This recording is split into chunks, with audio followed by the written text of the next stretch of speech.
two men walked slowly down the hill and fell among the rocks that were scattered everywhere. They were tired and weak. Their faces showed the calm expression that comes from enduring long challenges. They were carrying heavy packs tied to their shoulders. Each man had a gun. They walked hunched over, with their shoulders forward, their heads even farther forward, and their eyes fixed on the ground. "I wish we had a couple of those cartridges that are lying in our cache," said the second man. The second man walked close behind. They didn't take off their shoes, even though the water was very cold. It was so cold that their feet soon went numb. In some spots, the water splashed against their knees, and both men struggled to stay upright. The man who followed slipped upon a smooth rock and nearly fell. He recovered his footing with great effort, at the same time uttering a sharp cry of pain. He seemed faint and stretched one hand forward, seeking support against the air. When he had steadied himself, he stepped forward. But he slipped again and nearly fell. Then he stood still and looked at the other man, who had never turned his head. The man stood still for fully a minute, as if he were deciding something. Then he called, I say, Bill, I hurt my foot." Bill pushed forward through the cloudy water. He didn't glance around. The other man observed him leaving, and though his face remained emotionless, his eyes resembled those of a hurt animal. The second man climbed the opposite bank of the stream and kept walking without turning back. The man in the water observed him. His lips quivered slightly. "Bill," he cried. It was the despairing cry of a strong man in trouble, but Bill's head did not turn. The man watched him go, struggling forward up the hill toward the skyline. He watched him go until he passed over the hilltop and disappeared. Then he turned his gaze and slowly examined the circle of the world that remained to him now that Bill was gone. The sun was low in the sky, almost hidden by a cover of clouds. The man looked at his watch. While supporting his weight on one leg, it was 4 o'clock in the afternoon. The season was near the end of July or the 1st of August. He did not know the exact date within a week or two, but that was enough to know that the sun marked the northwest. He looked to the south and decided that somewhere beyond those hills lay the Great Bear Lake. Also, he knew that behind the same hills the Arctic Circle cut its way across the plains of northern Canada, called the Barrens. This stream in which he stood flowed into the Coppermine River, which in turn flowed north and emptied into the Arctic Ocean. He had never been there, but he had seen it once on a map. Again, his gaze completed the circle of the world about him. It was not a cheerful sight. Everywhere was soft skyline. The hills were all low-lying. There were no trees, no grasses. There was nothing but a vast emptiness that brought fear into his eyes. "Bill," he whispered once and twice, "Bill." He stood shaking in the cloudy water, feeling the vastness closing in on him strongly. He started trembling, as if sick, until his gun slipped from his hand into the stream, snapping him back to reality. He wrestled with his fear, regained control, and retrieved the gun from the water. He adjusted his backpack to his left shoulder, easing some weight off his injured foot. Then, in great pain, he slowly and carefully made his way to the stream's bank. He didn't pause. Ignoring the pain, driven by intense worry, he hurried up the hill where his companion had vanished. But at the top, he saw an empty valley. He fought his fear and prevailed. Once again, he shifted the pack to his left shoulder and descended the hill. The valley bottom was very wet. Dense plant life retained moisture, and water seeped from under his feet with every step. He navigated carefully across the valley, following the other man's footsteps on the rocks scattered amid the damp plants. Though alone, he wasn't lost. Further ahead, he knew he would reach a place where dead pine trees lined the shore of a small lake known as the Land of Little Sticks in the local language. A small stream flowed into the lake, its water clear. Along this stream, there was grass but no trees. He would follow the stream until it split. He would cross the dividing point to another westward flowing stream. Following this, he would reach the Dease River. There, under an upturned boat and covered with rocks, he would find a hidden stash. In the stash, he'd discover cartridges for his empty gun, as well as fish hooks and lines for catching food. It would also contain some flour, a bit of meat, and a few beans. Bill would be waiting for him there, and together, they would find a boat and row south along the Dease to the Great Bear Lake. They would continue south across the lake until they reached the Mackenzie River. Southward, always south, they would go, with winter chasing them, streams freezing, and days turning cold. They would head to a warm place where tall, abundant trees grew, and there was endless food. The man kept thinking as he moved forward. He struggled with his body and his mind. He tried to believe that Bill hadn't left him. He had to think this way. Otherwise, there would be no reason to go on, and he would just give up and die. As the sun went down in the northwest, he remembered every step of their journey south, escaping the approaching winter. He thought about the food in that stash again and again. He hadn't eaten anything for 2 days, and it had been even longer since he had enough to eat. Sometimes he ate muskeg berries, hoping they would sustain him, even though he knew they didn't have much nutritional value. At 9 o'clock that night, he tripped on a rock, fell to the ground due to weakness and tiredness, and lay there for a while. He took off his backpack, sat up, and in the remaining light, searched for dried plants among the rocks. After gathering a pile, he lit a fire and put a pot of water on it to boil. He checked his supplies. He had 67 matches, which he divided and placed in different places to keep them dry. He worried if he had counted correctly, so he counted them again. Yes, there were 67. He dried his wet shoes and socks by the fire. His moccasins were torn, and his feet were bleeding. His ankle was swollen and painful. He cut strips from his blankets to bind his ankle and feet, then drank the hot water, wound his watch, and wrapped himself in his blankets. He slept deeply, waking at 6 in the morning feeling hungry. As he sat up, he heard a loud noise and saw a caribou staring at him. The thought of cooking caribou meat over a fire crossed his mind. Out of habit, he reached for his empty gun and aimed, but the caribou ran away and disappeared among the rocks. The man cursed and threw the empty gun on the ground. He cried out in pain as he tried to get up, but it was a slow task. Once on his feet, it took another minute or two for him to straighten up and stand properly. Climbing a small hill, he looked around. There were no trees or bushes, just gray, grassy plants, rocks, and streams. The sky was gray, with no sun or sign of it. He didn't know which way was north and had forgotten how he got there the night before. But he wasn't lost. He felt the land of the little sticks was to the left, not far.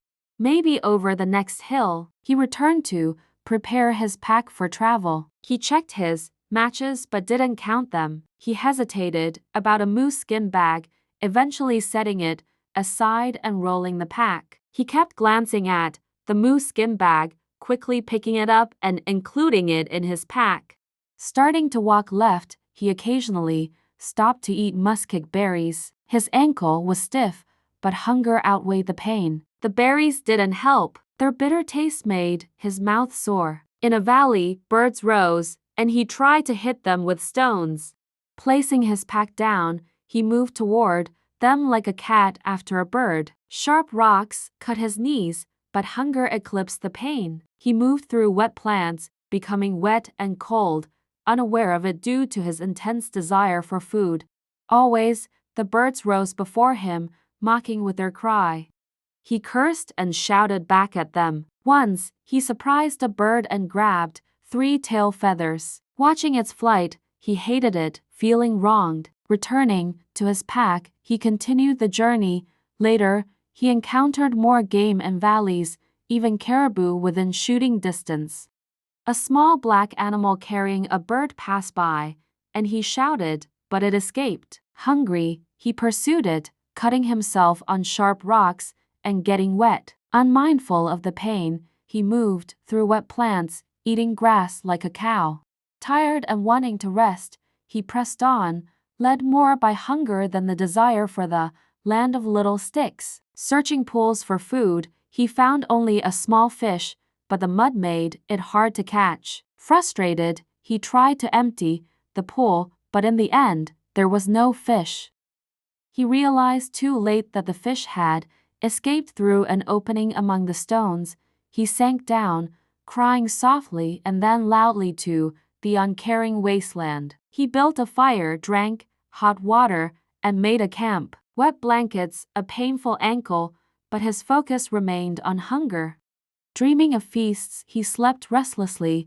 When he woke, he was cold and sick, and the gray day turned into a snowy one. Building a fire, the snow turned into cold rain.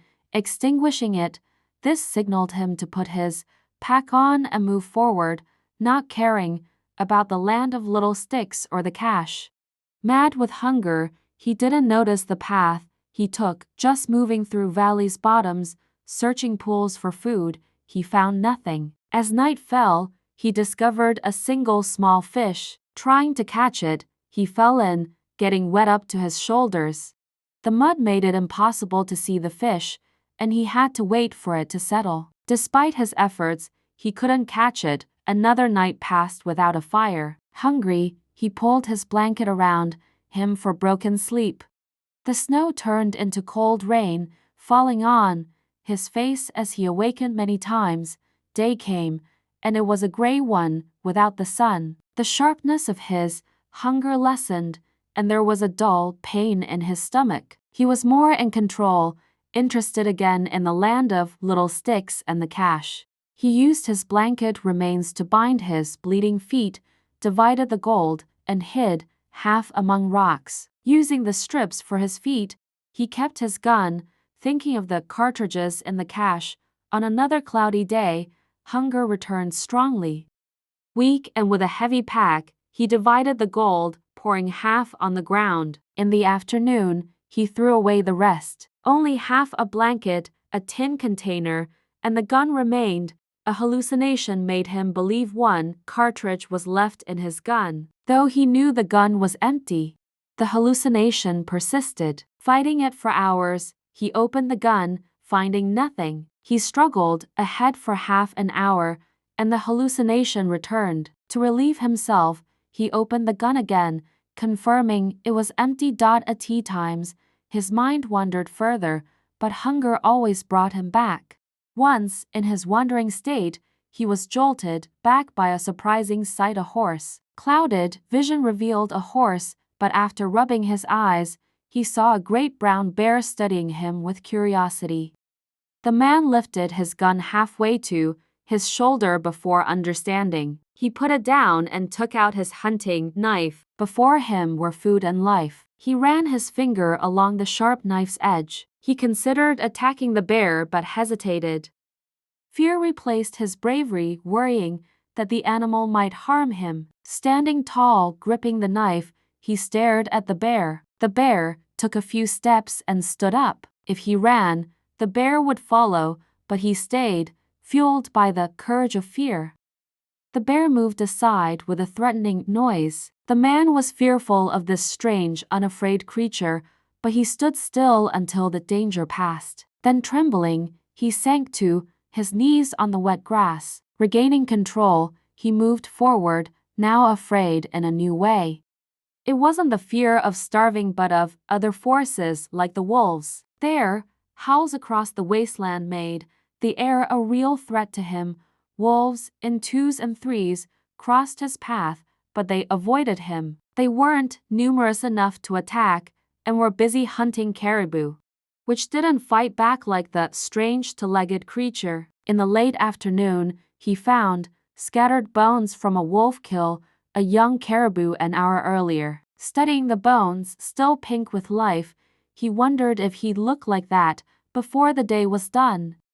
Was life fleeting without meaning? There was no pain in death. Why wasn't he content to die? Seated in the grass, a bone in his mouth, he bit at the life that made it pink. The sweet, meaty taste drove him mad. Crushing bones between rocks, He hurriedly ate, even crushing his fingers without much pain. Frightful days of snow and rain followed. He traveled day and night, resting when he fell and moving when the life in him started again. He as a man no longer struggled. It was the life in him, unwilling to die, that pushed him on.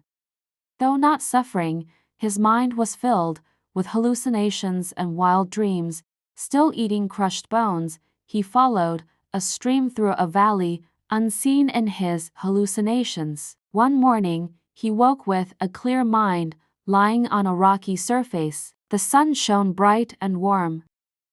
Far away, he heard young caribou. Rain, wind, and snow memories confused him about the storm's duration. The sun poured warmth on him, and he thought it was a fine day. Rolling on his side, he saw a wide river below, puzzling in its unfamiliarity. Slowly following it with his eyes, he saw it curved among bare hills, more bare and lower than any he'd seen. Following the stream to the skyline, he saw it emptied into a bright sea with a ship. Unexcited, he remembered traveling north into the Coppermine Valley. The wide river was the Coppermine, the shining sea the Arctic Ocean, the ship a fishing boat from the Mackenzie River. Accepting this reality, he checked his affairs. Holes in his blanket wrappings, shapeless feet, a lost gun, knife, and hat, but the matches against his chest were safe. Weak but calm, not feeling pain or hunger, he tore his trousers, binding them to his feet, still having the tin container. Drinking hot water, he knew he had to start the awful journey to the ship. Slow movements, shaking and unsteady steps, he rested every few minutes. The sick wolf followed, hoping the man would die first. Through the night, he heard the sick wolf's cough and young caribou noises. In the morning, he saw the wolf staring at him hungrily. Heading toward the ship, he knew he was 4 miles away.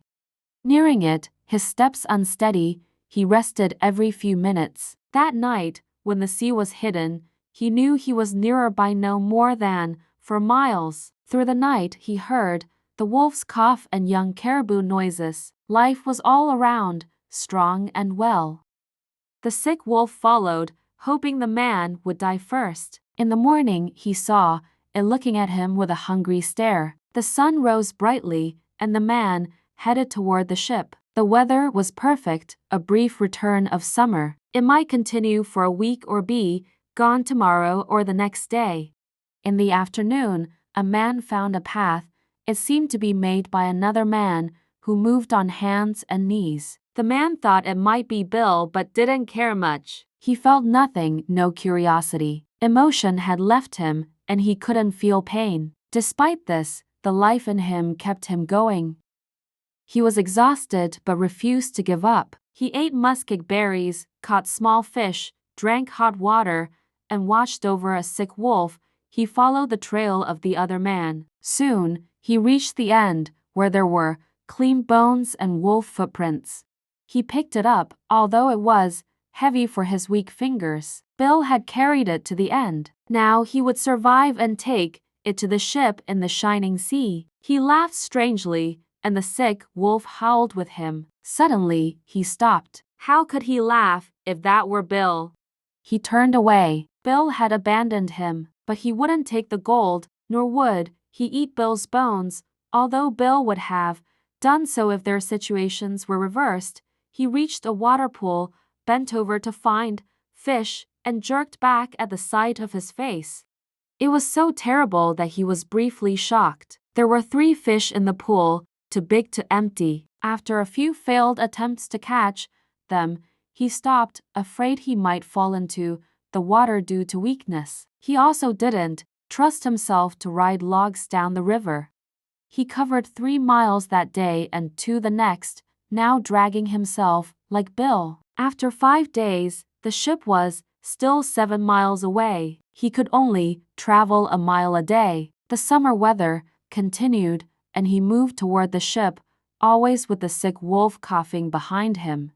His knees became like raw meat, despite binding them with his shirt. He left a red track on the grass and stones. Once, looking back, he saw the wolf licking his bloody trail hungrily. He realized his own end might come unless he could kill the wolf. An awful event began.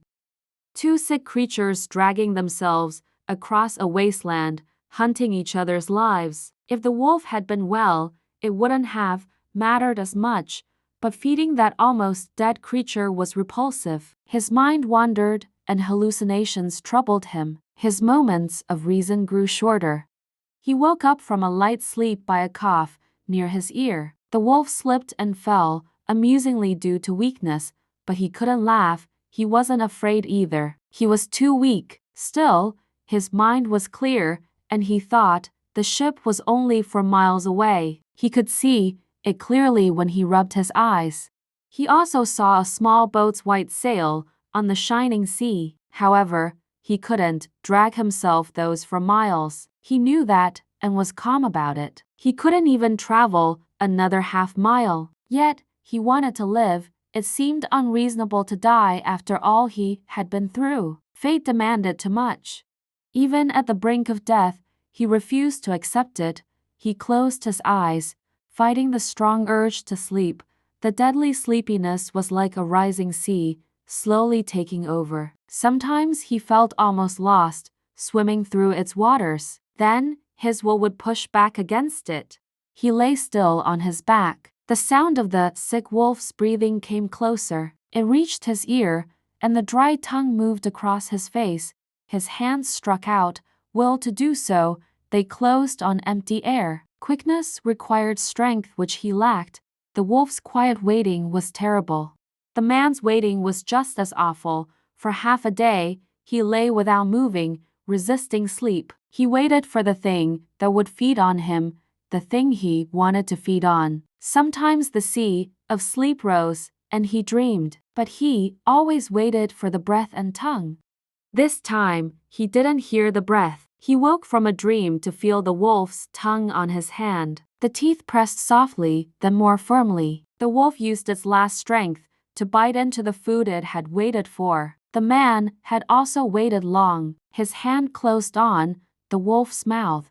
Slowly, the other hand moved across the wolf's body. After a struggle, the man's weight was on top of the wolf. His hands lacked the strength to grasp the wolf's throat until it died. But his face pressed close to the wolf's throat, and his mouth was full of hair. Half an hour later, he felt warm drops of blood in his throat, forced there by his will. Later, he rolled on his back and slept. Scientists on the fishing ship Bedford noticed a strange object on the shore moving toward the water. They couldn't decide what it was and went ashore to examine it. They found something alive but hardly a man. It was blind and moved aimlessly. It crawled at about 20 feet per hour. 3 weeks later, the man lay in a bed on the fishing boat, tearfully sharing his story. He spoke about his mother and a home in California among the flowers. Not many days later, he sat at a table with scientists and ship's officers. He watched food disappear with a sorrowful expression. He wasn't crazy, but hated those men at mealtimes, fearing there wouldn't be enough food. He repeatedly inquired about the food supply, not believing reassurances. He even went to the kitchen to check. He started gaining weight, and the scientists limited his food. Seaman knew why he was gaining weight. He walked around the ship after breakfast, approaching seamen like a beggar, receiving pieces of bread with greed. He stashed them inside his shirt. The scientists observed but allowed it. They found his bed filled with bread, preparing for a possible famine. He recovered before the ship sailed into San Francisco Bay.